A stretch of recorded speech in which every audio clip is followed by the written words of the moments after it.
Hello नमस्कार, कसे आहात सर्वजण? मस्त आहात ना? मस्तच राहा सर्वांना. सर्वप्रथम श्री स्वामी समर्थ. तुम्हा सर्वांना आजचा दिवस खूप छान आनंदाचा आणि आरोग्यदायी जावो.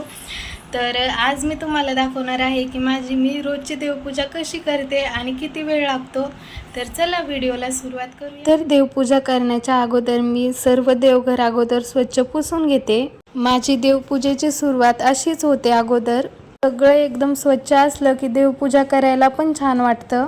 त्यामुळे मी अगोदर पूर्ण अशी साफसफाई करून घेते देवघराची. अगोदर देवपूजा जर ब्रह्ममुहूर्तावरती झाले तर चांगलंच असतं, पण ते आपल्याकडून होणं शक्य नाही. त्यामुळे मग मी देवपूजा 9च्या अगोदर करते. घरातल्या बाकीच्या गोष्टी पण आवरावं लागतात अगोदर, त्यानंतर मग मी देवपूजेला बसते.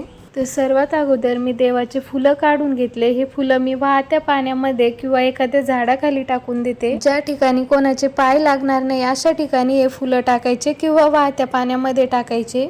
आणि त्यानंतर सर्व देव अगोदर एका ताटामध्ये काढून घेतले. त्यानंतर सर्व अगोदर स्वच्छ झाडून घेतलं. तर देवपूजेची सुरुवात आपल्याला दिवा लावूनच करायची आहे. तर सर्वात अगोदर मी दिवा लावून घेतला आणि त्यानंतर मग एका एका देवांना अंघोळ घातली. अंघोळ झाल्यानंतर कोरड्या कपड्याने पुसून घ्यायचे आहेत आपल्याला देव. आणि त्यानंतर देवांना अष्टगंध लावायचा, माळ घालायची आणि देव जागेवरती ठेवायचे. तर देवांची पायरीनुसार कशी मांडणी करायची याचा पण व्हिडिओ आपल्या चॅनलवरती आहे. बघितला नसेल तर तो पण व्हिडिओ एकदा नक्की बघा. तर सर्व देव एकाच पाण्यामध्ये धुवायचे नाहीयेत, तर अलग अलग पाण्यामध्ये धुवायचे आहेत. तर ते उष्ट पाणी एकमेकांना लागतं त्यामुळं. तर देव मी रोज पूर्ण डिटेल उजळवत नाही, फक्त आंघोळ घालते. गुरुवार, पौर्णिमा, काही सणवार असले तेव्हा मी देव उजळवते. रोजची मग अशीच पूजा करते मी. जर तुम्हाला आवड असेल ना देवपूजेची तर तुम्ही सवड नक्कीच काढाल. आपल्याला जसं ऑफिसला जायचं असलं तर त्याच टायमिंगला पोहोचायचं असतं, तर आपण पटापट सगळी कामं करतो आणि त्याच टायमिंगला ऑफिसला पोहोचतो.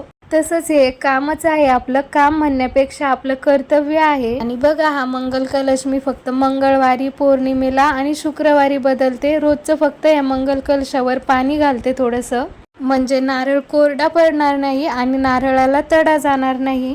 पाणी घातल्यानंतर हळदी कुंकू वाहिलं आणि हा रोजचा जो हार आहे माझा तो लावला.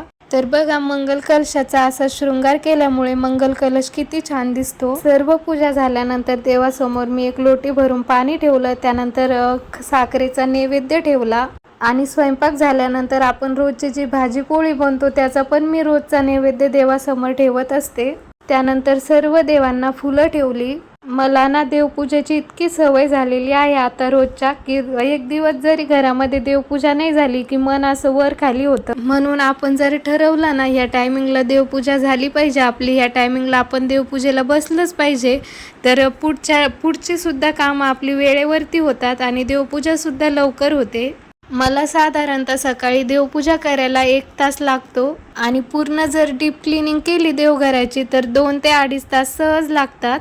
आणि माझं रोजचं जे वाचन असतं ते मी रात्रीच करते, कारण सकाळी सकाळी एवढा वेळ भेटत नाही. त्यामुळे मग संध्याकाळी निवांत करते. आपण दिवसभरामध्ये थोडा का होईना वेळ देवासाठी दिलाच पाहिजे आणि बाकीचा वेळ तर कामासाठीच असतो आपला, त्यामुळे थोडा वेळ देवासाठी पण काढायचा. तर अशी होती माझी रोजची देवपूजा. व्हिडिओ जर आवडला असेल तर व्हिडिओला लाईक करा, शेअर करा आणि चॅनलला सबस्क्राईब करा.